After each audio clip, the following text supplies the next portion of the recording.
Bonjour, émission spéciale élection municipale à Rennes. Aujourd'hui, dans La Voix est libre, qui pour succéder à Daniel Delaveau après 37 années de gouvernance socialiste, l'heure est-elle à l'alternance? Eh bien, nous allons entendre les principaux challengers. Et vous aussi, vous pouvez réagir en direct si vous le souhaitez via Twitter, hashtag LVEL Bretagne. Nous sommes ensemble jusqu'à 12h25.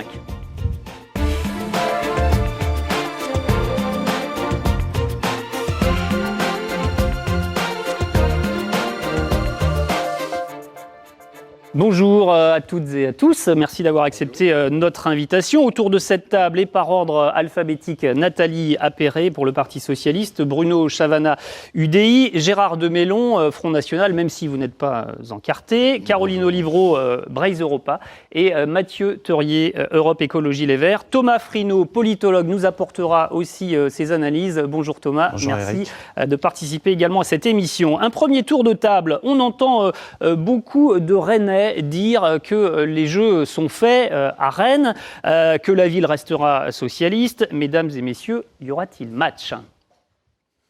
Une élection n'est jamais gagnée d'avance, de manière évidente, et il faut convaincre les Rennais, il faut aller à leur rencontre, il faut leur présenter un projet, les faire adhérer à ce projet. Il est clair que la majorité sortante a un bilan, que ce bilan est jugé positif et dense par les Rennais. Maintenant, ce bilan crédibilise notre projet, mais c'est à nous de convaincre. Alors, ancienne première adjointe de Daniel Delaveau, évidemment, le discours semble logique. Parmi les autres candidats, j'imagine que vous voulez qu'il y ait match, évidemment. Je crois que vous avez dit en introduction ce qui est l'enjeu de cette élection. Nous sommes au bout de 37 ans de gouvernance socialiste. Nous sommes dans une démocratie. Dans une démocratie, l'alternance est un facteur de régénération, est un facteur d'idées nouvelles, est un facteur d'équipes nouvelles, est un facteur de projets nouveaux. La question aujourd'hui qui est posée aux Rennais, alors on n'entend peut-être pas exactement les mêmes Rennais parce que on a le sentiment, pour la première fois depuis longtemps, qu'un certain nombre d'habitants de cette ville sentent que oui, non seulement cette fois-ci, il va y avoir un match, il y a déjà d'une certaine façon une compétition démocratique ouverte, mais il y a une chance de renouveler le modèle, de renouveler aussi l'ouverture que le monde politique local a sur la société, sur les Rennaises et sur les Rennais. Renouveler le modèle, alors, est-ce que c'est l'avis d'autres candidats ? Oui, on est effectivement sur cette dynamique. Après 35 ans de gestion par la même équipe, on sent inévitablement, et sans jeter la pierre à qui que ce soit, il y a inévitablement une usure. Et de fait, on a une élection aujourd'hui municipale qui est une élection importante puisqu'elle touche au quotidien des Rennais et des Rennaises. C'est une élection à 2 tours. Et nous, on a fait le pari de rassembler les forces de gauche et écologistes au premier tour pour porter justement un projet différent pour Rennes. On sait que c'est des élections on va parler des alliances, effectivement. Oui. En quelques mots également, Caroline Olivreau, puisque je propose un tour de table. Oui, eh bien, effectivement, 37 ans de gouvernance au sein d'une même ville, c'est long. C'est très long et je partage votre avis quand on est en train de tracter sur les marchés.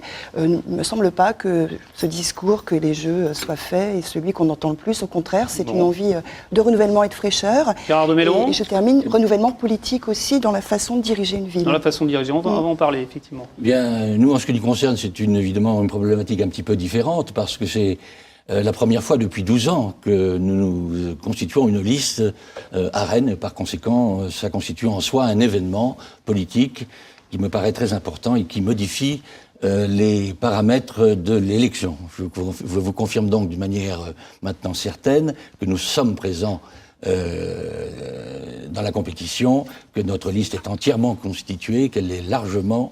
Et nous n'avons eu aucune difficulté à réunir nos colistiers. Et que vous arrivez en terre de mission quand même, il faut le dire. Je me permettrai d'ajouter que le renouvellement n'est pas forcément l'alternance et que la liste que je conduis est aussi renouvelée. Elle est renouvelée par les hommes et les femmes qui la composent dans les différentes sensibilités de la gauche. Elle est renouvelée générationnellement aussi. Et puis le projet que nous proposons, que nous formulons aux Rennais, tient aussi compte de nouveaux enjeux. Les Rennais aiment leur ville, ils y sont attachés, mais il y a aussi de nouveaux défis qui s'offrent à nous et qui nous obligent à être créatifs, à être inventifs. Une question Twitter, un téléspectateur. Quel est l'intérêt pour un électeur de gauche d'aller voter pour Nathalie Appéré ? Quel changement par rapport à Delaveau et Hervé ? Ça, c'est ce que vous allez avoir à assumer pendant cette campagne. Il y a une continuité, il y a une fidélité à des valeurs. Nous sommes des militants de gauche, nous avons des valeurs communes, mais comme je le disais, il y a aussi de nouveaux défis, une nouvelle génération qui entend prendre des responsabilités, qui souhaite le faire avec les Rennais, dans la concertation, dans la volonté aussi de renforcer cette écoute, cette démocratie locale qui est toujours à construire, parce que si on veut transformer la société, si on veut faire des choses ensemble, eh bien, ça doit se construire dans la volonté d'associer les uns et les autres, et les Rennais en particulier. Toutes les listes ne sont pas encore complètes, mais on connaît déjà certains éléments, notamment les alliances dès le premier tour. Quels sont les candidats et les formations politiques? C'est Thomas Frino qui fait le point. Si on regarde à droite et au centre, il faut tout d'abord noter que les partis ont réussi leur premier pari, celui du rassemblement et de l'union, ce qui n'est jamais gagné dans les élections. Ils ont conjuré des risques de dissidence. Donc là, on trouve un rassemblement autour de la personne de Bruno Chavana, candidat UMP, qui a rassemblé autour de lui donc l'UDI, l'UMP, mais également le MoDem, et là on a eu un rapprochement au niveau national, et également le Parti breton. Néanmoins, il faut noter deux candidatures distinctes et séparées de deux anciens membres du MoDem, Caroline Olivreau, ici présente, et Rémi Lescure. Donc là, il n'y aura pas d'emblème partisan national. Et puis, il y aura Gérard de Bellon pour le Front National, qui espère franchir la barre des 10% premier tour pour être qualifié au second tour, avoir des sièges. Ceci dit, ça restera compliqué, car la percée récente du Front National en Bretagne ne s'est pas faite principalement dans les centres urbains. À gauche, nous avons finalement une continuité, une surprise. Une continuité puisque finalement la majorité municipale sortante est reconduite et se range derrière Nathalie Appéré ici présente, donc avec le Parti Socialiste, le Parti Radical de Gauche, les communistes et l'UDB. Une surprise puisque Europe Écologie Les Verts, qui ne partait pas avec le Parti Socialiste, ce qui là n'est pas une surprise, en revanche est allié avec un bloc à gauche. Et là nous avons une coalition hétéroclite, un bloc à gauche d'ailleurs, qui est la reconduction de la stratégie d'alliance aux élections régionales de 2010 et qui pourrait entraîner une certaine perplexité dans une partie de l'électorat écologiste. Merci beaucoup Thomas. Caroline Olivreau, plus de 12% au second tour en 2008 sous l'étiquette MoDem. Aujourd'hui, un téléspectateur vous pose la question: pourquoi RBE n'ont pas réussi à réunir UDB et Parti breton avec eux? Les autonomistes sont-ils dispersés? Ça n'a pas été faute d'essayer. J'ai été contacter certains membres rennais de l'UDB, et nous avions aussi des contacts avec le Parti breton. Et j'ai appris dans la presse il y a 15 jours que le Parti breton en fait regagnait l'équipe de M. Chavana. Ouais. C'était pas convenu comme ça au départ, donc j'avoue que j'étais très surprise. Moi, je pense qu'il est important pour la Bretagne et aussi pour l'Europe, parce que ma liste de Rennes-Bretagne Europe a une fibre européenne très, très forte. Nous sommes pour une Bretagne fédérale, pour une Bretagne autonome dans une Europe fédérale. Je pense qu'il est important qu'un parti autonomiste et profondément européen existe pleinement en Bretagne. J'aurais souhaité qu'une union soit faite entre l'UDB. Vous étiez passé rapidement au Parti breton. En 2008, vous étiez sous l'étiquette MoDem. On a envie de savoir aujourd'hui quel est votre positionnement. Est-ce que vous pouvez nous le dire? Est-ce que les autres candidats savent vous situer? C'est intéressant. Je peux tout à fait m'expliquer et me situer. D'ailleurs, je suis passée effectivement au MoDem. J'ai été encartée pour la première fois, mais je ne suis pas la seule à avoir, je dirais, quitté un parti pour en gagner un autre. Monsieur Chavana, vous étiez à l'UDF, puis à l'UMP, maintenant à l'UDI, par exemple. Donc c'est un parcours aussi politique tout à fait traditionnel que moi j'ai vécu. Comment? Eh bien parce que lorsque j'ai gagné le MoDem, j'ai cru rejoindre un parti profondément décentralisateur. Et ça m'a beaucoup servi que de justement intégrer ce parti. Je me suis rendu compte qu'il n'avait de décentralisateur que la façade. Par conséquent, peu de temps après, j'ai gagné le mouvement breton, dont je suis issue, puisqu'avant de faire de la politique, j'étais dans le mouvement associatif culturel breton. Et puis au bout de 6 mois, parce que je suis restée 6 mois dans le parti breton, je me suis rendu compte que le mode de fonctionnement ne m'allait pas et qu'on assistait peu à peu à une certaine forme de droitisation du mouvement. Est-ce que vous revendiquez les régionalistes chez vous? Vous en avez, en tous les cas, dans vos rangs. Je crois que... Est-ce que vous les représentez, par exemple? Je crois, quand on a l'UDB, vous avez le Parti breton. Quand on aspire à gouverner une ville aussi importante que Rennes, je crois qu'on ne peut pas la détacher du contexte dans lequel elle vit, qui est très particulier. C'est une capitale régionale qui vit comme aucune autre capitale régionale vit, en symbiose avec la région Bretagne. Et si on ne marque pas de façon importante et en y croyant cet attachement. Je pense que nous passons à côté de la vocation de Rennes et je pense qu'il est important pour la ville de l'assumer. Et est-ce qu'il faut avoir son étiquette régionaliste sur une liste? C'est obligatoire? Le problème n'est pas là. La question, elle est qu'on ne peut pas faire de la politique seul. On ne peut pas faire de la politique avec seulement son idée, seulement son parti. Il est nécessaire de fédérer, il est nécessaire de se regrouper. Et c'est ce que nous avons réussi au centre et à droite. Alors je précise effectivement par rapport à ce qui a été dit que moi je fais partie de l'UDI, mais nous avons un spectre large. Ce qui suppose d'une part que nous soyons capables de nous rassembler sur un spectre, sur des valeurs, et les valeurs qui nous rassemblent sont les valeurs de l'humanisme, mais aussi d'une foi dans une économie de marché qui repose sur l'initiative, et aussi sur l'attention au développement social de cette région, qui est vraiment notre fibre commune. Et en même temps, il y a des choses qui sont distinctes. Et parmi les choses qui sont distinctes, il y a des touches particulières, et c'est le cas du Parti breton chez nous, qui sont marquées sur l'identité culturelle et la force qui s'en dégage, aussi bien sur le plan culturel d'ailleurs que sur le plan économique, qui porte la Bretagne et qui porte Rennes aussi. Et donc Nathalie Appéré, j'imagine que vous revendiquez une ancienne collaboration déjà avec... Effectivement, l'Union démocratique bretonne est présente depuis 1977 dans les équipes de gauche. Rennes est une capitale régionale, elle a une responsabilité très forte vis-à-vis de l'ensemble de la Bretagne, d'être un moteur de croissance, d'attractivité, mais aussi un pilier de la solidarité bretonne, de participer aux coopérations avec l'ensemble des villes de l'Ouest. Et moi, je crois aux métropoles fortes dans des régions fortes. Je constate d'ailleurs que les régions les plus dynamiques économiquement et attractivement sont celles qui ont des capitales régionales fortes. Et je souhaite que nous puissions porter un projet qui parle à l'ensemble de la Bretagne et des Bretons. Anne Soyer de l'UDB confirme sur Twitter: nous nous sentons très proches de la vision de la ville de Nathalie Appéré, créative et solidaire.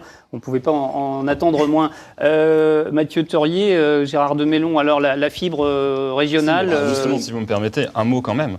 C'est qu'aujourd'hui, on a effectivement une nécessité à apporter des projets nouveaux à l'échelon local. Or, on a une politique d'austérité qui est menée par l'État, qui fait que sur le bloc communal, par exemple, il y a 800 millions d'euros de dotation en moins pour 2014, puis pour 2015, et sans perspective d'avenir aussi pour la suite.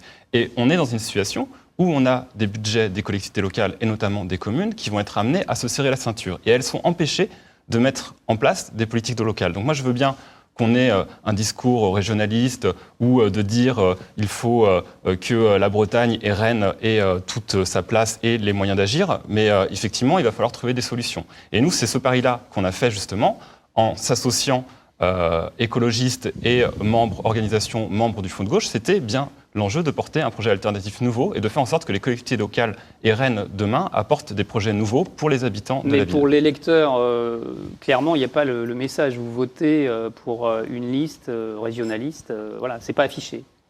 Non, c'est pas affiché, mais est-ce que c'est véritablement l'enjeu de l'élection municipale? J'en suis pas certain. Nous, on a un programme culturel. Non, mais la question, elle est celle-là, justement. Est-ce que c'est stratégique d'avoir cette étiquette sur sa liste? Mais c'est pas forcément une liste régionaliste. Nous nous revendiquons autonomistes. C'est pas tout à fait la même chose. Le Parti breton, c'est plutôt une revendication nationaliste. Donc, dans le régionalisme, on peut y mettre beaucoup de choses. Avec, bien entendu, derrière l'idée d'autonomie, une gestion financière individuelle, une représentation, par exemple, au sein d'un Parlement breton, de députés de proximité directe avec les citoyens, à la galloise, à l'écossaise, à la catalane, évidemment. Finalement, l'autonomie en Europe concerne plus de 80% des États. En France, nous sommes une exception. En Bretagne, on peut réaliser le pari d'engager la région et donc Rennes, sa capitale, sur la voie de l'autonomie, et non pas le régionalisme. Gérard de Mélon. Oui, évidemment, en région Europe, on voit que vous faites en quelque sorte le grand saut et que vous oubliez l'intermédiaire, c'est-à-dire la nation. Et nous considérons que la nation reste malgré tout le cadre le plus adapté à nos difficultés du moment. Et donc, nous restons fidèles à cette nation-là. Alors, Gérard de Mélon, pour être présent au conseil municipal, il faut faire 10%. Oui, c'est ça votre ambition affichée, 10% au premier tour? Et éventuellement plus, pourquoi pas, parce que nous voyons bien que nous sommes dans une dynamique, malgré tout. Alors à Rennes, c'est peut-être un petit peu moins spectaculaire qu'ailleurs, mais on voit qu'en Bretagne, dans cette région, malgré tout, il y a une forte poussée de notre mouvement. Je suis entouré par une équipe d'une centaine de personnes. Ce n'est pas rien, nous avons constitué notre liste, c'est déjà fait, je vous l'ai dit tout à l'heure, et par conséquent, nous sentons autour de nous qu'il y a un véritable mouvement.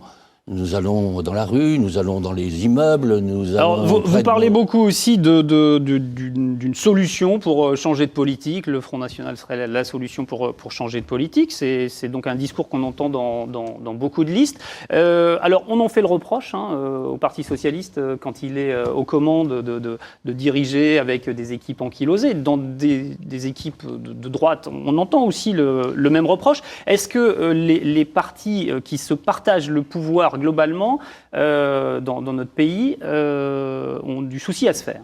C'est l'établissement politique traditionnel. Moi, je pense que ce soit l'UMP, le PS ou le Front National, les citoyens en ont assez de l'établissement politique.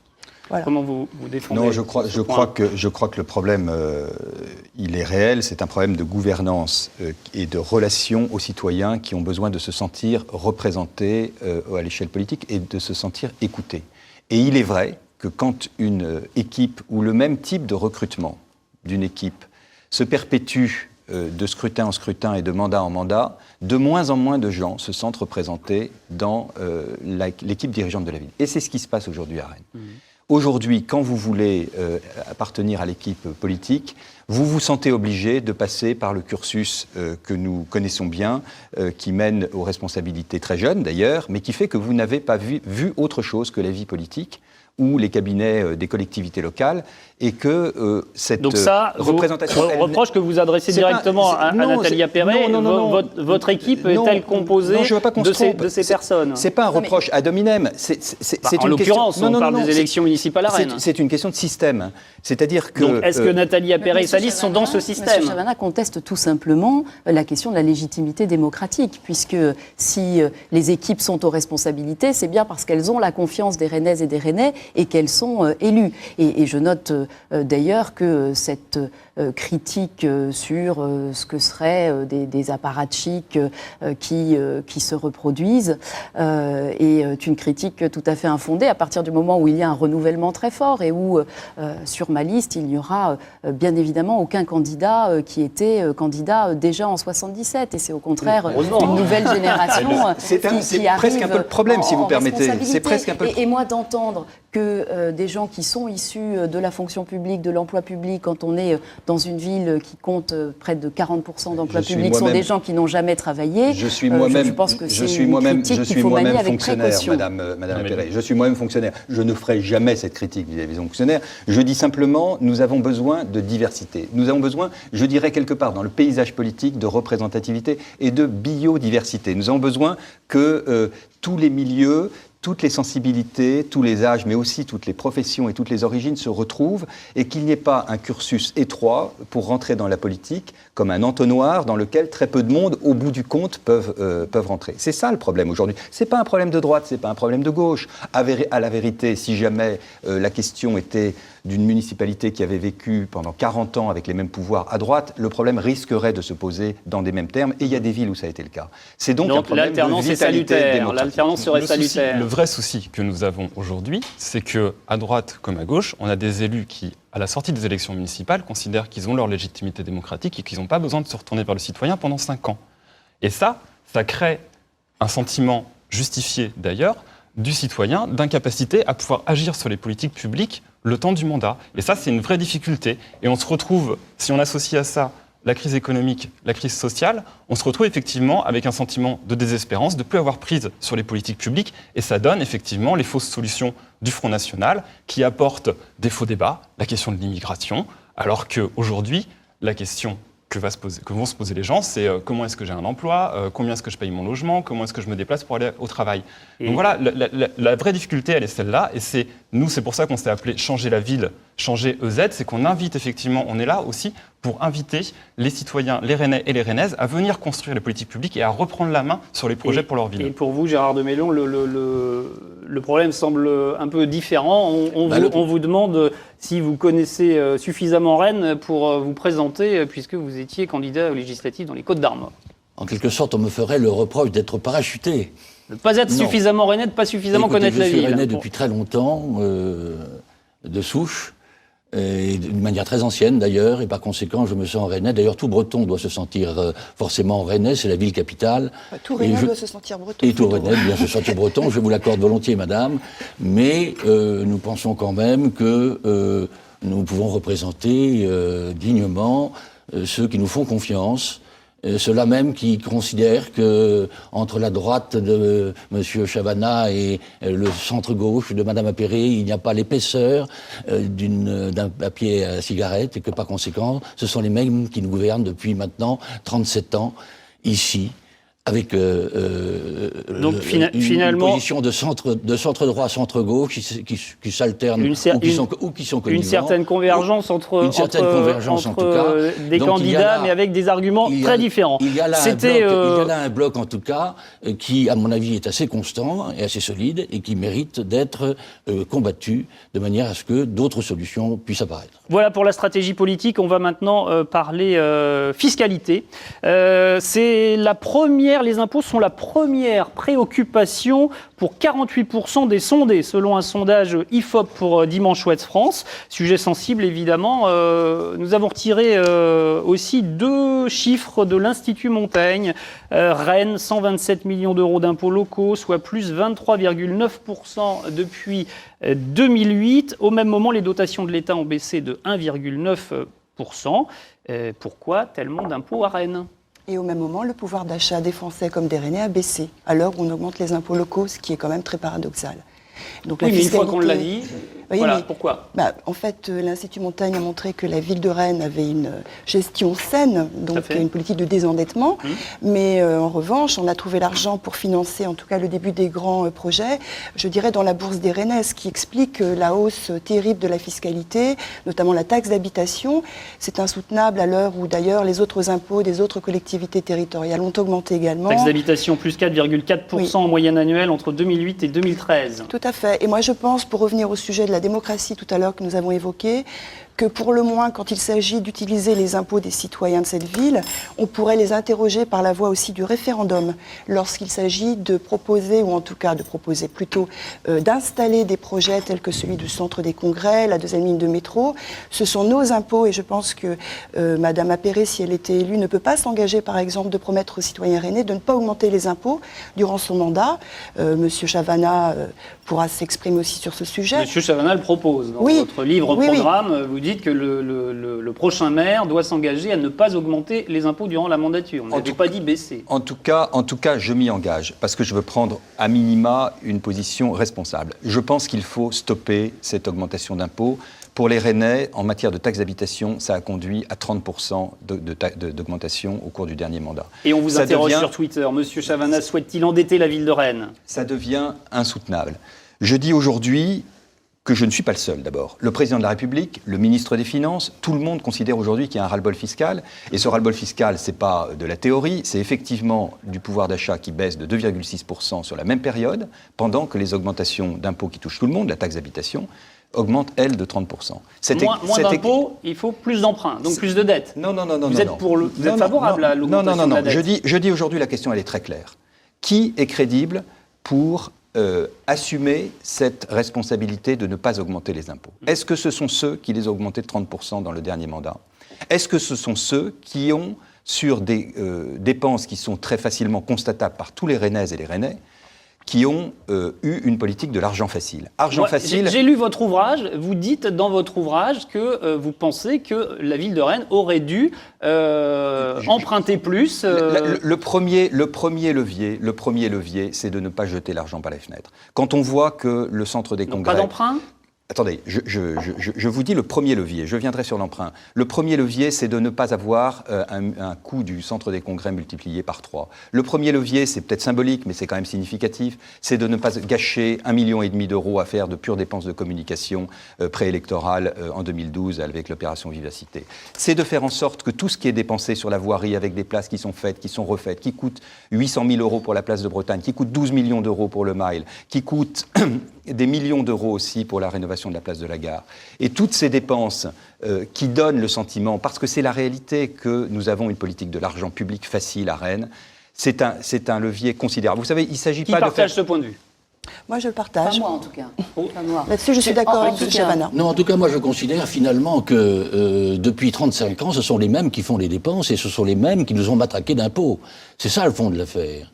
En effet, il y a une connivence entre l'UMP et le PS sur le plan national. Mais vous pensez Bien que Nathalie évidemment. Appéré va encore augmenter Je reconnais l'impôt si volontiers elle ce est que dit élue? l'Institut Montaigne. Indiscutablement, les finances sont saines à Rennes.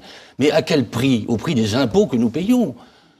Et qui sont très élevés, qui ont progressé, Comment vous l'avez dit défendez-vous tout à cette l'heure. politique? J'ai dit effectivement que je ne partageais pas ce point de vue, donc je veux m'en expliquer.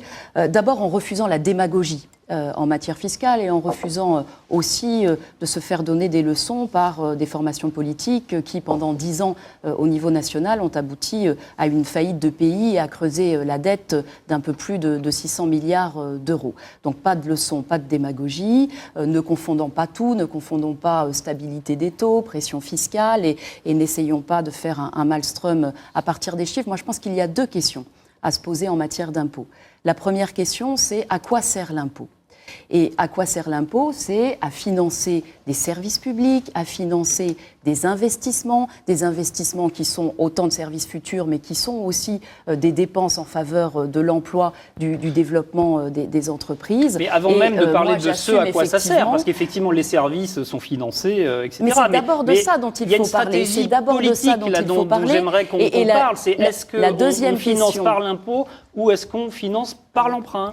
La deuxième question qu'il faut se poser, c'est cet impôt est-il juste? Et il y a aujourd'hui une réforme à mener, et le Premier ministre s'y est engagé, de la fiscalité locale qui effectivement est illisible, ne donne pas tous les moyens aux collectivités de conduire leurs actions et il faut réintroduire de la justice fiscale avec le souci toujours qu'un euro dépensé soit un euro utile aux Rennais. Et moi, donc j'entends là, à gauche, on a du mal d'achat. à parler de l'impôt, du trop d'impôt. À droite, on a du mal à dire qu'il faut aller chercher l'argent ailleurs. Le message Alors, est clair. Le ici- message est clair. Le moins d'impôts, c'est moins de services publics, c'est moins d'interventions publiques. Voilà, c'est clair. Non, C'est non, plus pas de du tout, libéralisme. je suis pas du tout Et le d'accord. Front Pas National, du tout. qui a Non, non, toujours monsieur, un je dis message qu'au en disant contraire. c'est nous aujourd'hui Je dis qu'au contraire. La baisse qui des impôts défendons est l'État, qui absolument défendons le service nécessaire public, et qu'elle est etc. même- La réalité de leur même- programme économique et de leur programme fiscal, c'est le libéralisme comme la droite. Voilà. Et la vraie question qu'on a à se poser aujourd'hui, et je vais reprendre les propos de la maire de Lille, Martine Aubry, c'est effectivement la question de la justice de l'impôt local. On a aujourd'hui l'impôt principal qui est la taxe d'habitation qui pèse sur tous les ménages de manière quasiment indifférenciée, quels que soient les revenus de ces derniers. La valeur locative sur laquelle est indexée cette taxe d'habitation n'a pas été bougée depuis 1970. Et donc effectivement, il y a, la première chose, une véritable révolution fiscale à mener, mais ça relève des compétences de l'État et notamment des députés. La deuxième chose, c'est que moins d'impôts, c'est aussi plus d'emprunts, si on veut agir. Et plus d'emprunts, c'est finalement un impôt pour les générations futures. Alors, Donc nous, ce qu'on dit, c'est une révolution fiscale, un impôt juste, des réductions et des réorientations des investissements, parce qu'aujourd'hui, à l'heure où effectivement les finances publiques se font rares, il faut investir utilement et surtout des investissements qui servent à tous les Rennais et les Rennaises. C'est donc extrêmement peut-être important. pas, Donc, comme nous le on en dit parlera tout à l'heure. Laurent Hamon, en investissant sur l'aéroport de Notre-Dame-des-Landes. oui, sur l'aéroport. Bon, alors la ville de Rennes en tant que telle, mais On pas est d'argent loin des sur l'aéroport de compétences de la Notre-Dame-des-Landes. ville de Mais Rennes, par oui, contre, on a une effectivement. candidate effectivement, Nathalie Appéré, qui en tant que députée soutient clairement ce projet. Par contre, on a effectivement le couvent des Jacobins, qui est à un montant assez impressionnant. Oui, on va parler des grands projets, Voilà, on en effectivement, parlera de toute manière tout à l'heure. Donc Mais au-delà de ça, vous voulez au-delà de ça, réformer l'impôt. un exemple, De l'impôt, oui, il est utile, la mais ville on de le Rennes réforme. met 20 millions d'euros d'investissement sur cette infrastructure routière. 97% de ces 20 millions d'investissements vont juste sur la question automobile. Par exemple, dans une perspective effectivement de porter une politique écologiste, on peut imaginer une réorientation de ces investissements sur d'autres formes de déplacement, notamment le vélo, la marche à pied, et améliorer la vie dans les Vous quartiers. voulez compléter, Caroline Olivreau? Les vélos, moi je voudrais réellement une politique... Sur l'impôt. Sur oui, l'impôt. Les transports doux, par exemple, on ne peut pas financer une politique d'aménagement pour les transports doux cohérente dans la ville de Rennes parce qu'il y a des choix qui ont été faits en termes d'investissement que nos impôts contribuent à financer. La deuxième ligne de métro coûte très cher. Moi, je souhaiterais voir à Rennes, pour rebondir sur le sujet des transports, de véritables pistes cyclables et non pas On va seulement parler des bandes transports, mais cyclables. est-ce que Non, mais ça déjà fait sur la partie- stratégie, après on va voir les moyens, mais est-ce que vous voulez, vous, baisser l'impôt à Rennes? Est-ce que vous voulez mobiliser l'emprunt? Quelle est votre stratégie? S'engager déjà à ne pas augmenter l'impôt lors du Ne pas augmenter l'impôt. lors du prochain mandat. Moi, je pense qu'il est possible de baisser les impôts, voyez-vous, parce Oui, que comment la situation, tout simplement en utilisant les marges de manœuvre. En effet, la bonne santé, il faut le reconnaître, la bonne santé des finances locales permettent justement de mobiliser ces marges de manœuvre. Et moi, je propose, puisque c'est la ville qui se porte bien et que ce sont les Rennais qui trinquent, eh bien, je propose de rembourser les Rennais, tout simplement, sur les marges de manœuvre, en partie, bien entendu, Mais que vous quantifiez ? qui ont été constituées. Je ne les confisque pas. Non, Je que dis vous ça- quantifiez. non, ça, je ne peux pas le quantifier comme ça. Non, bien entendu, mais c'est important, l'Institut Donc vous Montaigne pensez le dit. qu'elles existent ? Elles existent, bien entendu. D'ailleurs, elles sont dans les conclusions du rapport de l'Institut Montaigne. De grâce, ne voyons pas la fiscalité comme une confiscation. C'est une contribution à la solidarité et il y a des retours sur la fiscalité locale pour les Rennais. Je prendrai un exemple, puisqu'il a été question d'exemple dans les investissements, je le prendrai en fonctionnement. La taxe d'habitation, on me dit, elle peut équivaloir en moyenne à 1 200 € pour un couple avec 2 enfants. C'est effectivement juste. Mais si je regarde un seul service public, la question de la restauration scolaire, la ville de Rennes contribue à hauteur de 7 € directement par enfant et par repas. Si on compte 16 jours de classe dans le mois, ça fait par enfant 112 €, qui est de fait restitué aussi au pouvoir d'achat des ménages et dans la qualité du service public. Donc c'est pour ça qu'il faut se garder de regarder l'impôt uniquement de manière confiscatoire. C'est bien une contribution à la solidarité. Et moi, je revendique le principe de solidarité. Je crois que le débat est assez éclairant. Vous avez un langage qui est le même qui a été tenu pendant les 6 ans du mandat que nous avons connu, qui consiste à justifier l'impôt à chaque fois qu'il augmente. Et donc, nous avons eu 30% d'augmentation d'impôts. Nous aurons 30% d'augmentation d'impôts sur la taxe d'habitation en particulier qui touche tout le monde au cours du prochain mandat si nous reconduisons l'équipe actuelle. Nous proposons, nous, de faire un effort qui porte pas seulement sur l'emprunt, qui porte aussi sur la manière dont on dépense l'impôt et oui que l'on ou non, cesse avec l'argent public facile. Seriez-vous capable de ne pas augmenter l'impôt sur une prochaine mandature ? Oui ou non ? Tout à l'heure, M. Chavana oublie qu'il y a une grande réforme fiscale en cours qui va toucher les collectivités. Ni oui, ni non. Moi, je m'engage sur depuis 30 une ans. stabilité de la pression fiscale qui permet de préserver le pouvoir d'achat des ménages en recherchant toutes les économies possibles. Et il est important. Alors, à quoi sert qu'un euro soit l'impôt utile. local ? Comment ça marche ? On écoute l'analyse, les explications de Thomas Frino. Oui, je pense qu'il y a un peu un absent dans ce débat, c'est finalement la question de l'État. Car les collectivités se financent de 3 manières. Par les concours financiers de l'État, et puis on l'a vu, par la fiscalité locale et par l'endettement. Or, il y a un contexte derrière qui est éludé jusqu'ici. Eh bien, c'est les concours financiers de l'État. Les concours financiers de l'État sont gelés. Ils sont gelés depuis des années. Ils ont commencé à être gelés sous Nicolas Sarkozy et ils continuent à être gelés sous François Hollande parce qu'il y a une stratégie de réduction du déficit national. À partir de là, il y a donc une rareté de la ressource de l'État. Et c'est ça qui constitue une pression, finalement, pour aller, sauf à se serrer considérablement la ceinture, pour aller chercher l'argent ailleurs, avec, on l'a vu, 2 stratégies, finalement, différentes. Une stratégie qui privilégie le désendettement ou un faible endettement, mais qui se fait au détriment de la fiscalité locale, en quelque sorte, c'est la ville de Rennes, ou une stratégie, finalement, qui cherche à stabiliser la pression fiscale, mais on peut générer aussi un endettement fort. C'est aujourd'hui, dans l'étude de l'Institut Montaigne, le cas de la ville de Marseille. On peut, en tout cas, il y a une gageure. On ne peut pas faire croire aux Français qu'on va avoir le beurre et l'argent du beurre. Aujourd'hui, il y a un contexte et les municipalités ne maîtrisent pas tous les outils. Il y a un environnement et elles ne maîtrisent pas, en tout cas, toutes les données à l'avance de l'évolution contextuelle. Eh bien, on comprend très bien, grâce à vous, Thomas, qu'il s'agit d'un sujet éminemment politique, finalement, et dont vous aurez à parler. Effectivement, la première chose, c'est la question de la révolution fiscale au niveau national. La deuxième chose, c'est qu'au niveau local, on peut agir. Nous, on prévoit de ne pas augmenter les impôts sur les 3 premières années de mandat, parce qu'on considère aujourd'hui qu'il y a une difficulté économique et sociale auquel il faut répondre. Mais par contre, à côté de ça, on sait qu'il y a un certain nombre d'investissements qu'on peut réorienter. Je prends un exemple, il y a 80 millions d'euros aujourd'hui de marché public au niveau de la ville de Rennes chaque année. Vous conditionnez ces 80 millions d'euros sur de l'investissement local, sur des entreprises qui ont des actions sur le plan social, sur des entreprises qui agissent pour l'environnement. Et déjà, vous avez un levier énorme chaque année pour mener une politique écologique et sociale. On lira les programmes en détail quand ils seront effectivement publiés plus en détail aussi. On passe au dossier transport, si vous le voulez bien. Avant de parler des transports en commun, d'ailleurs, Parlons un peu de la voiture. Il semble de plus en plus difficile de se stationner et de circuler en voiture dans Rennes. Est-ce qu'une ville moderne est une ville sans voiture? Eh bien, pourquoi pas reprenez la parole, Mathieu Theuriet, en tant qu'écologiste. La réalité aujourd'hui, c'est que la voiture, pour un ménage moyen en France, c'est 5 000 € par an de coût. Et ce coût, il va inévitablement être amené à augmenter. Parce que derrière la voiture, c'est des infrastructures routières, mais c'est aussi l'essence, qui est une ressource qui est le pétrole est en train de s'épuiser. Donc de fait, on est sur une forme de déplacement qui est polluante, ça on le sait, mais qui en plus de ça grève de manière extrêmement importante le budget des ménages.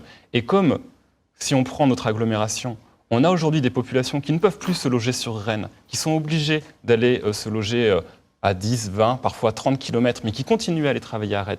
Oui, et alors qui n'ont pas de justement, solution est-ce de déplacement qu'on de ne met transport pas en un commun. peu, pardonnez-moi, la charrue avant les bœufs? Parce que non, aujourd'hui, justement, là, à l'heure actuelle, des gens ont besoin de leur voiture pour non, venir la- travailler à La Rennes. vérité était bien là. La vérité est bien là. Nous sommes aujourd'hui dans une impasse regrettable au niveau de la ville de Rennes. Nous avons mené non pas une politique pro-déplacement, nous avons mené une politique anti-voiture. Alors chacun est conscient du fait que le rôle de la voiture, la place de la voiture dans la ville va évoluer, que nous avons besoin de centre-ville fluides, apaisés. Nous avons besoin aussi, et Mathieu Theuriet le disait à juste titre, de solutions pour les gens qui habitent à l'extérieur de Rennes. Aujourd'hui, c'est l'une des principales problématiques, puisque nous avons 70% des gens qui viennent en voiture qui n'ont pas le choix pour rentrer dans Rennes. Et nous avons de la congestion, et nous avons de la pollution. Aujourd'hui, nous avons... Vous craignez une incidence, par exemple, sur le commerce de centre-ville, Et nous avons toutes sortes d'incidences, à la fois sur le commerce de centre-ville, mais aussi sur le déplacement, sur la façon dont les personnes âgées peuvent accéder aujourd'hui aux soins, parce que les professions médicales ne peuvent plus se déplacer, ne se déplacent plus pour accéder au centre-ville et donc ne viennent plus rendre les services que l'on attend d'eux. Nous avons aujourd'hui une impasse qui est à la fois la congestion de l'entrée dans Rennes, le centre-ville qui souffre de cette politique, et paradoxalement, les modes doux, c'est-à-dire ceux qu'on voudrait aussi voir émerger à côté des transports en commun, qui stagnent. Je reviens de Bordeaux, c'est frappant. À Bordeaux, nous avons eu en 10 ans un passage de 4% de la part du vélo à 15%. Aujourd'hui, à Rennes, nous sommes restés à un niveau qui est celui de 4%. Nous sommes restés à la situation de départ. Donc, tous les efforts qui nous ont été présentés, en réalité, sont aujourd'hui dans une impasse. Il faut en sortir. Vous pouvez répondre, Nathalie Appéré? Comment M. Chavanat peut-il dire sans rougir qu'il n'y a pas de politique de déplacement à Rennes? Alors aujourd'hui, il n'ose plus dire qu'il est contre le métro parce que le métro est tellement attendu par les Rennais que ce ne serait pas politiquement correct. Vous avez dit que vous étiez contre le métro, vous l'avez combattu, vos amis l'ont combattu. Nous sommes pour et nous sommes à l'initiative et nous voyons à quel point le réseau de transport public s'est considérablement développé sur Rennes. On est aujourd'hui à un peu plus de 70 millions de voyages par an, c'est considérable. Et avec la deuxième ligne, nous attendrons 110 millions de voyages par an. La deuxième ligne qui est lancée, d'ailleurs. La deuxième ligne qui est lancée, qui est d'ailleurs un formidable moteur de croissance et d'emploi, avec 5500 emplois directs qui vont être générés tout au long du chantier, et puis qui est un outil de déplacement qui dessert vraiment très bien la ville. de la ville, qui va quand on est à l'extérieur, un maillage complet. Mais est-ce que cet investissement très lourd n'empêche pas les investissements ailleurs pour permettre un meilleur accès des communes périphériques? De l'ensemble de l'agglomération et plus on est attractif, plus il y a de monde à venir et de c'est très bien. Et c'est très bien. Tant mieux, et tant plus mieux. le Mais métro se développe, plus le réseau de bus aussi devient performant et attractif parce qu'on est sur un croisement des modes de transport. Et plus il nous faut aussi continuer, j'en conviens, à faire des efforts sur le développement des modes doux. On a doublé sur le précédent mandat le budget pour le développement des pistes cyclables. Eh bien, il faut effectivement continuer cet effort. De dire si on est pour ou contre le métro. De toute façon, la deuxième ligne, ces travaux sont lancés. Moi, vous le savez, en 2008, quand j'étais candidate, j'étais contre la deuxième ligne de métro et pour un tramway. Et quand vous dites qu'on a du mal à entrer dans Rennes, effectivement, il s'agit d'aller faire un tour sur la rocade le matin entre 8h15 et 9h pour voir que cette rocade est complètement congestionnée. S'il y avait eu un tramway, on aurait pu sortir de la ville, le débat n'est plus là, mais on aurait pu aller chercher les populations des communes périphériques. La question quand même des transports à Rennes, touche malgré tout les habitants de Rennes Métropole dans son entier, puisque ces gens qui empruntent la rocade arrivent à Rennes, doivent amener leur voiture dans les parkings relais qui sont saturés, qui ne sont pas pratiques, ensuite prendre le métro, il y a des ruptures de charge, en sachant que les habitants de Rennes Métropole, au même titre que les Rennais, vont financer la deuxième ligne de métro. C'est profondément injuste que de voir ce schéma de transport organisé de la sorte. Moi, je trouve aussi qu'il est très pénible de circuler dans Rennes. Alors, c'est vrai que la place de la voiture en ville doit évoluer, mais là, franchement, ça apparaît comme un sport local de circuler, de tomber sur la bonne voie, de ne pas tomber sur une barrière de limitation de vitesse, un dos d'âne, etc. Il n'y a pas de véritable politique d'information en amont. Nous découvrons des nouveaux parcours dans la ville de Rennes. Et sur la desserte des communes périphériques. Si je peux me permettre justement, ce que j'allais dire, vous avez aujourd'hui 16 communes de l'agglomération et 8 quartiers rennais qui sont traversés par une voie ferrée, puisque Rennes est au cœur de ce qu'on appelle une étoile ferroviaire. Il est grand temps, au-delà de la seconde ligne de métro, qui restera intra-rocade, il est grand temps d'apporter des réponses à l'ensemble des habitants de l'agglomération. Et le RER rennais, qui est un projet qui avait déjà été abordé, etc., il est temps de le mettre en place. C'est un coût relativement modeste. L'infrastructure existe. L'infrastructure existe, 450 millions d'euros. Nous, on l'évalue à 450 millions d'euros. On pense que dans les 5 ans, 6 ans qui viennent, il peut être mis en place. D'autant qu'avec la construction de la ligne nouvelle grande vitesse entre Le Mans et Rennes, vous avez une ligne ferroviaire qui se libère complètement, c'est-à-dire Vitré-Rennes. Vous savez aussi que la région Bretagne est en train d'étudier la possibilité d'une réhabilitation de Châteaubriand-Rennes. Il faudrait que des élus de la ville et de l'agglomération rennaise soient volontaires pour créer un partenariat avec l'État, la région et l'agglomération et mettre enfin ce RER rennais qui sera une véritable solution pour l'ensemble de l'agglomération. Et il faut bien dire que ce choix qui a été affiché n'est jamais rentré dans les faits, parce que si les infrastructures existent, pour qu'il y ait la régularité et la fréquence d'un RER, il faut des investissements qui sont beaucoup moins importants que ceux qui sont consentis pour le métro, mais qui n'ont pas été faits aujourd'hui. Très rapidement, Gérard de Mélon, vous avez une ligne transport dans votre programme ? Oui, nous sommes évidemment pour la priorité des transports en commun, mais nous ne voulons pas qu'on fasse la guerre aux automobilistes. Ça, c'est un point de base. Et en ce qui concerne les transports en commun, il y a une dimension qui n'a pas été évoquée, et c'est la question de la sécurité. Et il est certain que la sécurité est absolument au cœur des transports en commun, c'est évident. On va en parler de la sécurité, Gérard de Mélon. Oui, là, je parle plus des projets, d'infrastructures, éventuellement comment favoriser l'accès à la ville. Mais je crois qu'il faut mettre de toute façon des moyens supplémentaires pour assurer la sécurité. Alors, on en reparlera tout à l'heure. On va maintenant évoquer... Est-ce que les Rennais savent, par exemple, que pour la double station Sainte-Anne, prévue par le métro, il n'y a pas de connexion en profondeur des deux lignes et qu'ils vont devoir sortir sur la place Sainte-Anne pour passer d'une station à une autre. C'est complètement... France 3 régulièrement, ils le savent. J'ajoute qu'il s'agit aussi d'une prise de conscience qui passe par l'exemplarité des élus. Nous avons aujourd'hui, alors moi je suis extrêmement frappé et assez choqué par le fait que les Rennais aujourd'hui ont les plus grandes difficultés à rentrer en centre-ville. Il y a une catégorie de gens qui n'ont pas de difficultés, ce sont les élus de la ville de Rennes qui ont le droit, eux, de se stationner sur la place de la mairie de Rennes. C'est vraiment le symbole d'une certaine politique. C'est-à-dire qu'il y a d'une certaine façon un affichage de ce qu'on ambitionne et de l'autre de ce qu'on pratique. Et ça, je trouve qu'en termes de prise de conscience, on en est loin. Bon, ben voilà, une attaque directe. Un petit mot de répondre quand même. Non, je ne sais pas dans quelle mesure c'est une attaque directe. Je partage cette nécessité d'exemplarité. L'exemplarité aussi par le fait de doter la ville de Rennes et Rennes Métropole d'un parc de voitures électriques qui est aussi une évolution importante pour les transports. Et il faut qu'on soit à l'initiative d'un certain nombre d'innovations parce qu'elles sont intéressantes sur le plan des déplacements, l'autopartage, la mobilité décarbonée. Et puis parce qu'elles sont aussi au cœur de nos stratégies économiques, puisque nous n'oublions pas, bien évidemment, que l'automobile est un secteur économique majeur pour Rennes. Dossier important. Vous avez déjà anticipé un petit peu sur certains grands projets que la ville a lancés en termes d'urbanisation, de réhabilitation parfois de son patrimoine. On en parle maintenant avec ce reproche. Rennes uniforme et trop minéral. Alors on pense bien sûr à la place Hoche, à l'esplanade Charles de Gaulle ou au parvis de la gare. Est-ce que vous entendez ce message quand vous rencontrez La vraie difficulté, oui. À chaque fois qu'on va effectivement sur les marchés ou qu'on va discuter avec les Rennais et les Rennaises, on a ce constat d'une ville qui est bien trop minérale. Ça, c'est un constat qui est partagé depuis des années. Au-delà de ça, il y a surtout, encore une fois, cette inquiétude, c'est la question de la participation des habitants à la construction des projets.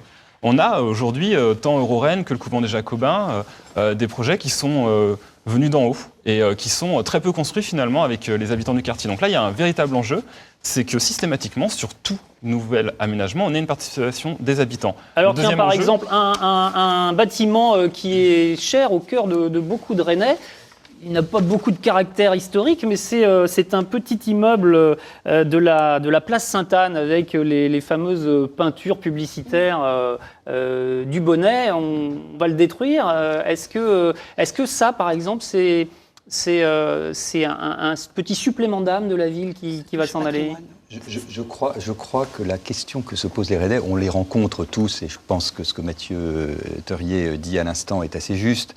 Les Rennais ont besoin d'un urbanisme à la fois plus vert ou plus de nature en ville, mais qui au fond traduit un urbanisme à taille humaine. Ce qui est frappant, c'est que nous avons un virage qui est en train d'être pris au nom d'une certaine idéologie de la densification et qui est assez problématique parce que quand on revient en arrière, au fond on se dit les quartiers de la Bélangeraie, les quartiers de Motte-Brulon, les quartiers des Longchamps étaient de véritables quartiers qui se ressentaient, qui sont aujourd'hui bien ressentis par la population comme étant des quartiers écologiques. Et on voit revenir progressivement un urbanisme des années 70. On voit revenir à la Tauvray, à la Courouse, à Beauchardonnay, des tours de 10 étages dans lesquels, vous savez, on se rencontre moins facilement dans un ascenseur que dans un escalier. On se rencontre moins facilement dans un ascenseur que dans un jardin ou dans la proximité des espaces verts. Ça, c'est les sociologues qui le disent. Et nous avons aujourd'hui la question de recréer un urbanisme à taille humaine dans la ville. Ça ne veut pas dire construire moins de logements, ça veut dire faire plus attention au quartier. Pourquoi fait-on si attention et investit-on tant dans les grands centres commerciaux qui attirent beaucoup de voitures et beaucoup de commerçants, mais qui se font au détriment des centres et des cœurs de quartier? Pourquoi est-on si négligent sur le patrimoine? Pourquoi laisse-t-on détruire autant? Alors il y a l'immeuble du Bonnet que vous citiez, mais il n'y a pas que l'immeuble du Bonnet, il y a aussi maison après maison, 1300... les hôtels particuliers. Quelques hôtels particuliers. C'est pas pour les hôtels particuliers, c'est pour le fait que le lien social, ça se crée dans des quartiers qui ont un cœur. Et un cœur, c'est à la fois une âme, mais c'est aussi une façon d'organiser et de faire vivre notamment les centres commerciaux de quartier. Alors, sur le patrimoine, il est urgent d'associer véritablement les conseils de quartier à la préservation du patrimoine. Puisque aujourd'hui, on n'a pas de véritable politique en fait, de préservation du patrimoine. Sur les zones d'aménagement concertées, on est un petit peu au coup par coup. Le patrimoine, c'est le ressenti des habitants.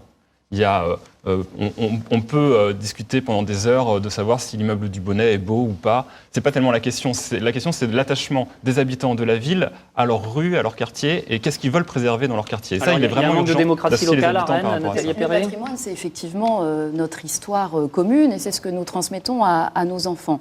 Et c'est pour ça que moi, par exemple, je me suis personnellement impliquée dans le dossier de la rénovation du centre-ville, du centre historique, puisque nous avions un certain nombre d'immeubles en péril qui méritaient un investissement conséquent et 150 immeubles sur 5 ans qui vont être préservés.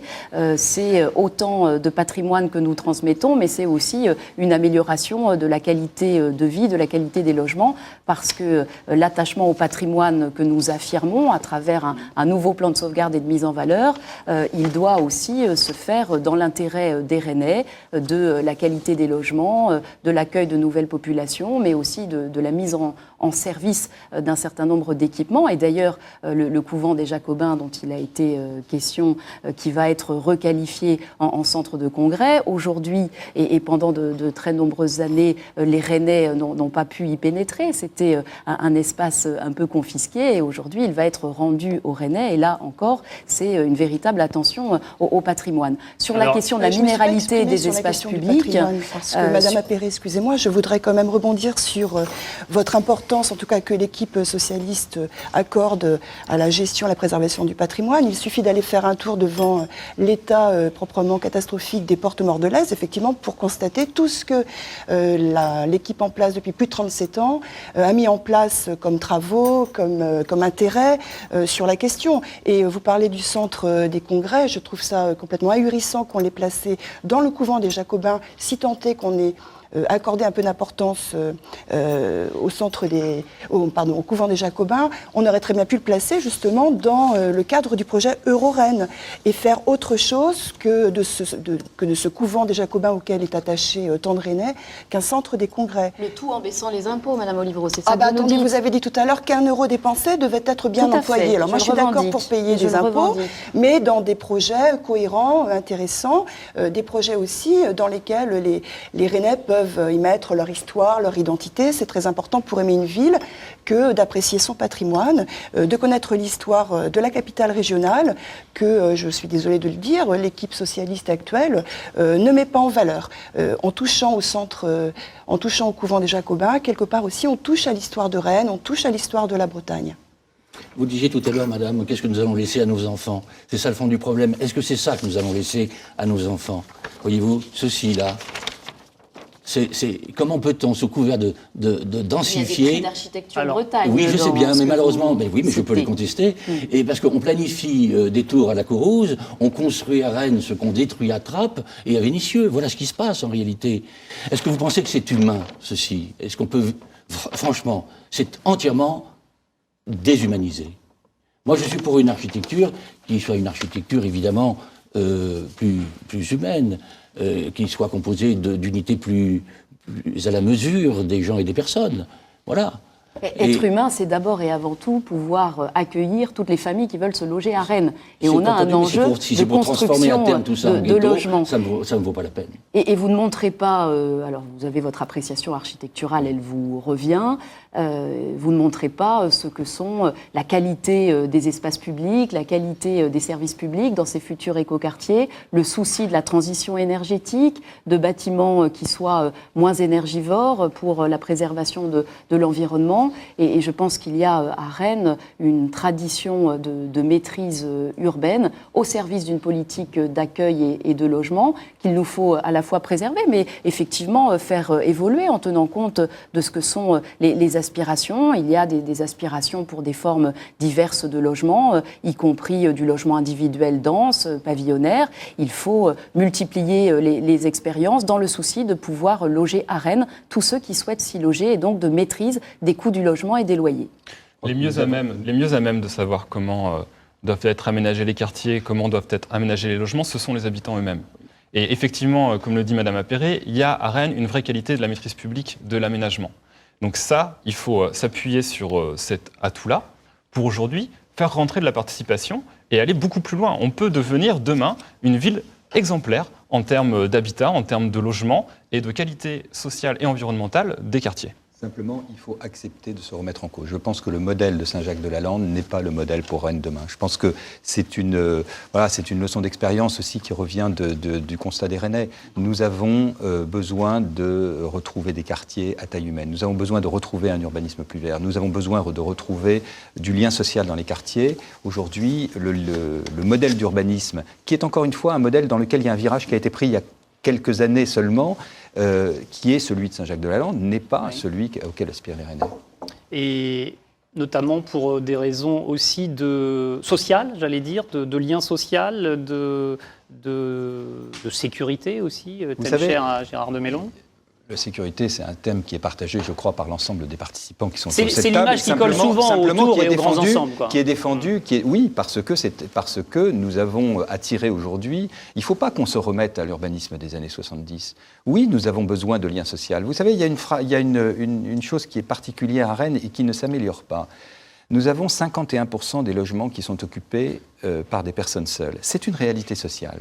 Mais c'est une réalité sociale qui, si on ne veut pas que ça engendre de la solitude accrue, doit apporter une réponse en termes d'urbanisme, d'architecture. Ça concerne les personnes âgées, ça concerne les gens qui ont besoin d'avoir un entourage de proximité. C'est pour ça que la question de la vie des quartiers, des villages dans la ville, des centres commerciaux de quartier dans lesquels les gens se retrouvent plutôt que d'aller à l'extérieur dans des grands ensembles qui sont certes attirants mais qui sont anonymes, est une des questions centrales de la refonte de l'urbanisme à Rennes.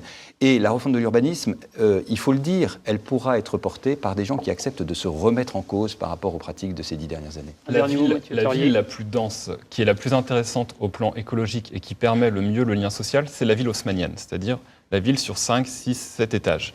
On sait, par exemple, si on prend l'exemple de Rennes, que le quartier le moins dense de toute la ville, c'est le Blône. Et pourtant, il y a une sensation de grandes tours, de grands ensembles. Donc je reviens encore une fois sur la question de la participation habitante. Ce sont les habitants qui font le lien social, ce sont les habitants qui vivent les logements, c'est avec eux qu'il faut construire. Et ça, c'est une vraie carence aujourd'hui des politiques publiques menées à Rennes sur la question de l'urbanisme. Dossier très important, urbanisme, logement, dossier qui sera évidemment présent dans cette campagne. On va faire une toute petite pause, mais la voie est libre continue. On va vous proposer un flash info et tous les invités pourront également commenter l'actualité régionale. Tout de suite, la météo, on revient juste après.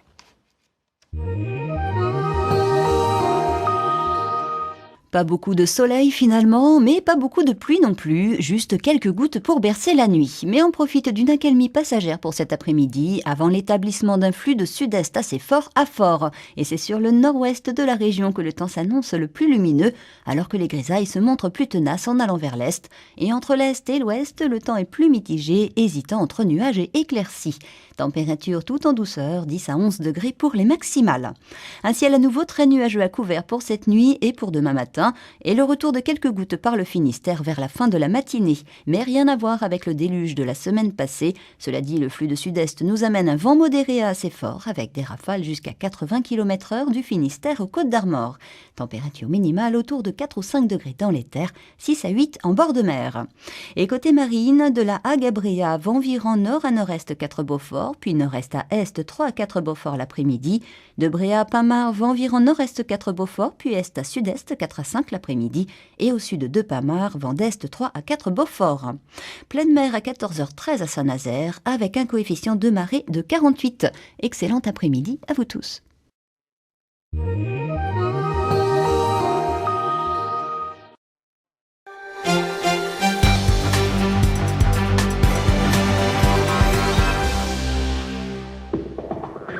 Vous nous rejoignez sur France 3 Bretagne, émission La Voix est libre, spéciale élection municipale à Rennes. Tous les principaux candidats sont avec moi et commenteront l'actualité juste après le flash qui nous est présenté par Anthony Masto. Bonjour Anthony. Bonjour Eric, bonjour à tous. On ouvre ce flash avec ces conséquences de la tempête puis des fortes marées qui ont touché la Bretagne entre Noël et le 1er de l'an.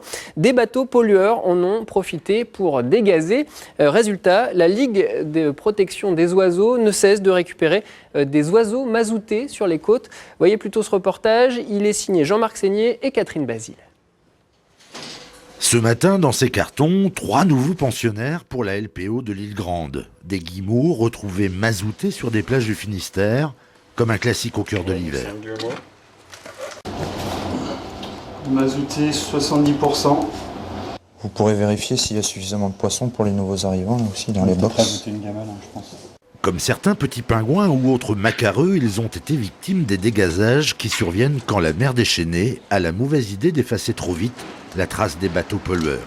Si le mauvais temps se poursuit, on risque de dépasser largement la moyenne annuelle, qui est de 30 à 40 individus recueillis. Là, on est déjà à 50-60 pour moins d'un mois de tempête, quoi.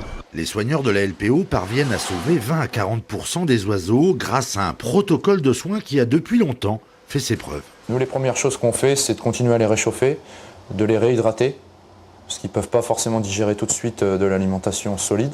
Ensuite, on passe par une soupe de poisson et finalement, si l'oiseau a survécu, au bout de quelques jours, on peut passer à du poisson directement. Et seulement après cette étape-là, on pourra se permettre, une fois que le poids est remonté, de laver l'oiseau. Les oiseaux doivent impérativement retrouver de la vigueur et de l'appétit avant un nettoyage en règle. Il va être vraiment tout champouiné, plein de savon, et il faudra chasser également le savon, qui est aussi dangereux finalement que le mazout, puisqu'il rend le plumage complètement perméable. C'est donc à grande eau que s'achève cette séance, sans doute un peu traumatisante. 15 jours de soins sont souvent nécessaires à ces convalescents pour relisser leur plumage et retrouver un poids de forme synonyme de liberté.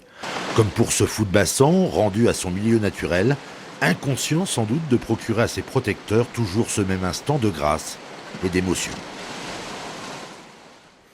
Lui aussi a été victime des mauvaises conditions météo. Le Victoria Berg, un cargo battant pavillon néerlandais, a finalement pu être remorqué hier après-midi dans le port de Saint-Malo. C'était la 4e tentative.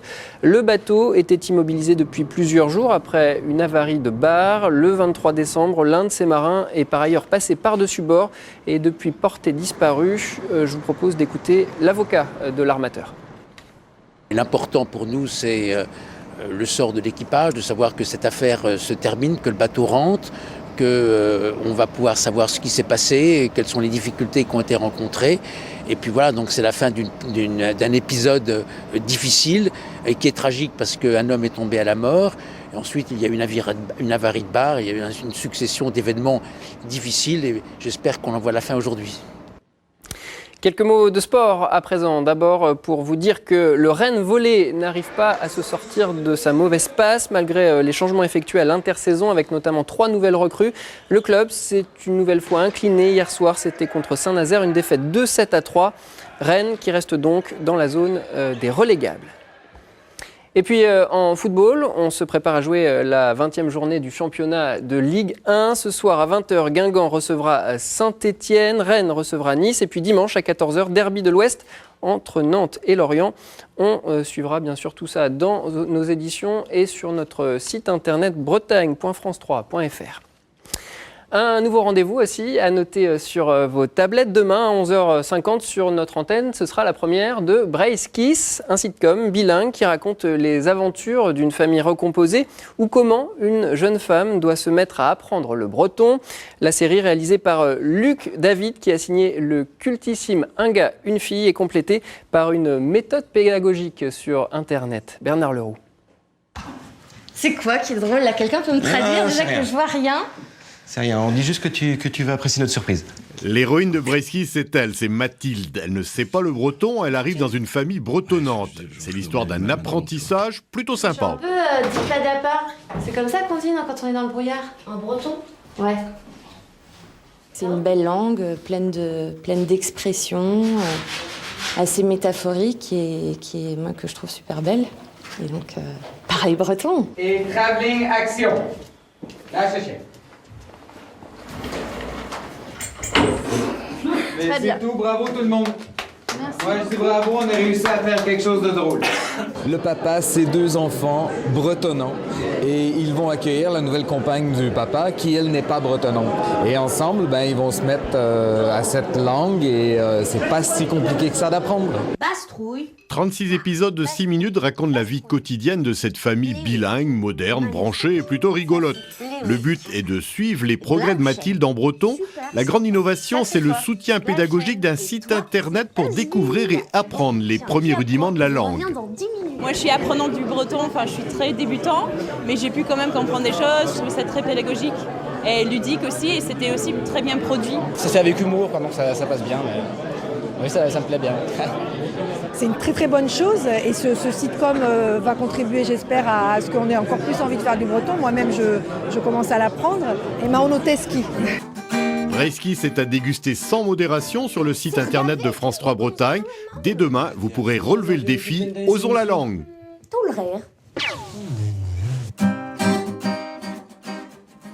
Et voilà pour l'essentiel. Je vous retrouve ce soir à 19h. À vous, Eric. Merci beaucoup, Anthony. À ce soir. Et Breski, ce n'est pas de la politique, mais ça va dans le sens de la promotion de la langue régionale. Vous pensez qu'il y a encore des efforts à faire en la matière? Tout à fait, puisque déjà la langue bretonne est apprise à l'école dans les 3 filières, du IS, D1, D1. Mais je pense que le breton et les bretonnants auront gagné lorsque la langue bretonne sera devenue une langue de communication dans l'espace public, dans les familles, une langue de tous les jours. Et en fait, vous êtes rennaise, vous vous présentez à Rennes et vous êtes comme beaucoup de personnalités politiques. Vous n'évoquez jamais le galop. Je suis rennaise depuis 36 ans. Mes enfants sont effectivement, je dirais, des élèves de la filière immersive d'Iwan. Le gallo est une langue qu'il faut respecter au même titre que le breton, mais le breton est véritablement la langue de la Bretagne. Et si le breton se développe, si le breton a le vent en poupe, si on lui donne les moyens nécessaires pour que le breton soit non seulement enseigné dans les 3 filières, mais également proposé, c'est le choix des parents que d'accepter cet enseignement ou pas, proposé dans toutes les écoles de Bretagne, inévitablement, le gallo aussi, derrière, va profiter du dynamisme de la langue bretonne. Donc les deux vont ensemble. Question aux candidats et candidates, évidemment, sur Twitter. Un passage au bilinguisme au prochain conseil municipal de Rennes. Moi, je me réjouis que Rennes signe très bientôt le niveau 2 de la charte Yad Arbrezonec, qui représente un certain nombre d'engagements pour introduire le breton dans la communication municipale, dans les services municipaux, dans la formation des agents, dans la sensibilisation aux filières éducatives bilingues. Mais il reste encore à faire parce que là encore, c'est une question de patrimoine et c'est aussi notre héritage commun que de préserver cette langue. Moi, pour paraphraser Mona Ozouf, je me sens 100% rennaise, 100% bretonne, 100% française et 100% européenne. Il y a un vrai enjeu aujourd'hui à préserver la langue bretonne, parce qu'elle a 200 000 locuteurs. On estime que dans les 10 ans qui viennent, elle pourrait passer sous la barre des 90 000. Et c'est cette barre qui est un peu fatidique, justement, pour la sauvegarde de cette langue. Donc il y a un vrai enjeu aujourd'hui en Bretagne à préserver cette langue et la langue galaise, mais aussi l'ensemble des langues qui sont parlées sur notre territoire. Et Rennes doit prendre effectivement toute sa place pour ce combat-là. Et je le redis, puisque effectivement, on a quand même une spécificité sur Rennes, c'est que tant les populations immigrées, je pense par exemple aux Kurdes, que les populations qui sont venues dans les années 60 du centre-Bretagne et qui, elles, parlaient bretonne, se sont retrouvées finalement autour d'un sentiment commun d'être un peu des étrangers au sein de leur propre pays. Et ce lien s'est fait de cette manière-là entre population immigrée et bretons de souche, si j'ose ce mot, et qui fait qu'on a peut-être plus qu'ailleurs une vraie tolérance entre les différentes communautés qui composent notre ville. Et ça, c'est une vraie richesse sur laquelle il faut continuer à travailler. Parce qu'en Bretagne, une dynamique associative également qui fédère l'ensemble de ces acteurs. Donc nous aurons un programme pour les langues minoritaires, pour la langue bretonne, pour la langue galaise, parce qu'il y a une vraie ambition à mener ici. Vous voulez dire un mot ? Oui, simplement pour dire que le bilinguisme et le breton, de façon générale, sont des facteurs dynamiques et positifs quand ce sont des éléments d'ouverture culturelle, de réussite des enfants et d'ouverture au monde. Je crois que nous avons une vision, enfin moi je défendrai une vision qui soit un breton d'ouverture pour s'ouvrir au monde. Un sujet qui n'est pas polémique, je pense. Oui, je partage tout à fait cette opinion-là. Alors on va enchaîner avec une autre actualité de la semaine. Ça se passe dans le quartier du Blône à Rennes. La visite de Manuel Valls, visite ministérielle pour lancer la nouvelle zone de sécurité prioritaire. Le quartier du Blône passe donc en ZSP, et il y en a de nombreuses d'ailleurs à Rennes, en France en tout cas. Rennes, plus 13,8% de cambriolage en zone police et plus 158,6% en zone gendarmerie. Alors là, on est plus dans la métropole entre 2009 et 2012. La ZSP, c'est une solution ? Non. Je crois que c'est plus... Il y a une vraie... Non, j'interviens parce qu'on a une vraie différence sur cette question-là. On peut envisager effectivement sur des quartiers de Rennes qu'on amène des moyens supplémentaires de police, à condition qu'elles soient effectivement sur une dynamique de police de proximité, de médiation, de lien avec la population, d'îlotage. Mais dans tous les cas, on est sur une réponse partielle.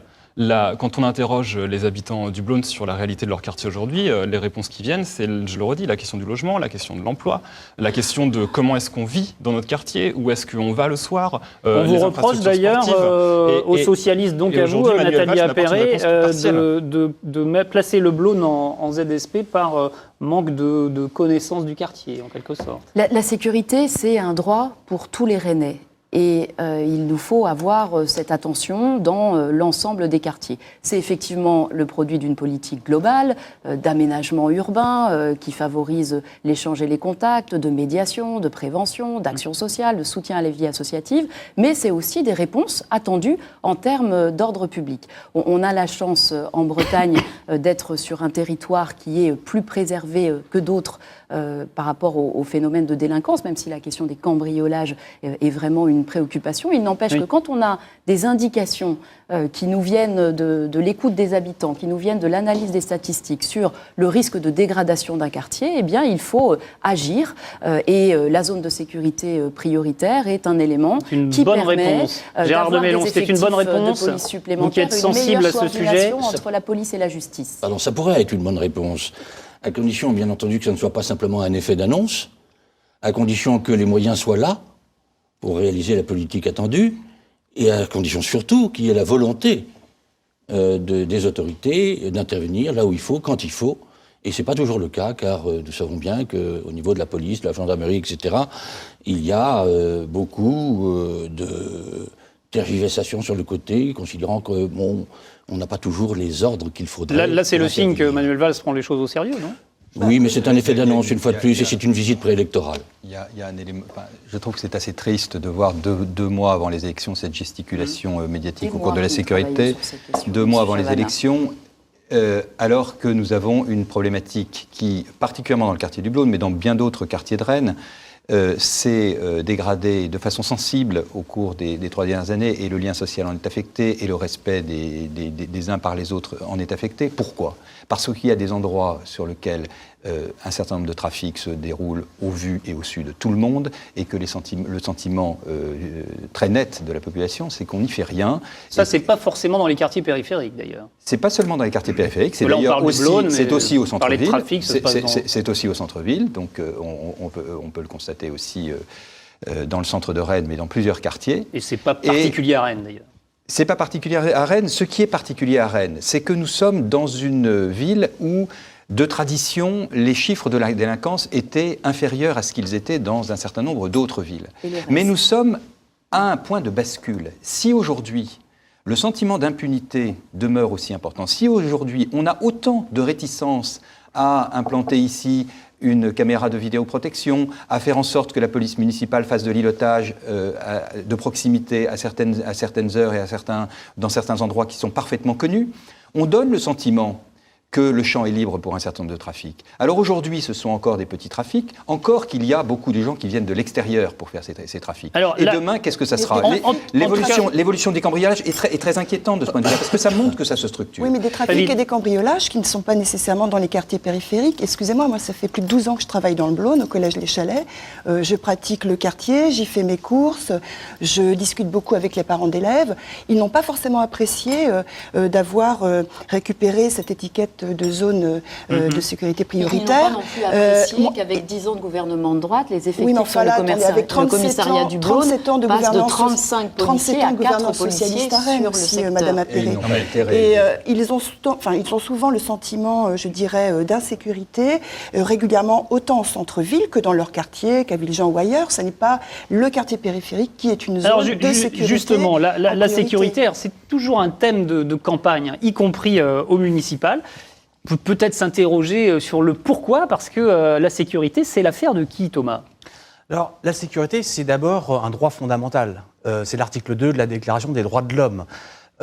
C'est une des conditions nécessaires de l'exercice des libertés individuelles et collectives. Et donc, à ce titre, la sécurité, c'est une mission régalienne qui relève d'abord de l'État. Et pour ce faire, l'État a 2 ressources. La ressource juridique, car seul l'État avec le Parlement peut légalement définir les politiques de sécurité. Et évidemment, la ressource humaine, avec l'emploi des forces de police et des fonctionnaires de justice. Pour autant, nous observons, et notamment depuis les années 1980, une croissance finalement du rôle des collectivités territoriales. On parle de coproduction de la sécurité. Finalement, l'État n'est plus le seul acteur, mais ça demeure le seul garant. Le maire a différents pouvoirs, on peut en citer juste quelques-uns. Il a d'abord la possibilité de prendre des arrêtés municipaux sur la mendicité, le couvre-feu, la consommation de l'alcool. Il peut mettre en place des polices municipales, les étoffer, dont l'action est réglementée avec les services de l'État. Il peut mettre en place un système de vidéosurveillance. Et comme ça a été dit, il y a aussi tout un ensemble d'actions de nature préventive et de nature sociale qui peuvent indirectement, finalement, traiter des questions de sécurité. Donc oui, les municipalités ont un rôle, mais ce rôle demeure d'abord celui de l'État. Merci beaucoup Thomas, on en sait un petit peu plus grâce à vous. Une autre actualité qui va peut-être vous concerner directement au printemps, puisque Dieudonné, l'humoriste qui ne fait plus rire tout le monde, est programmé à Rennes au printemps. Alors si vous êtes maire, est-ce que vous interdisez son spectacle ? Moi, je ne suis pas pour l'interdiction des spectacles.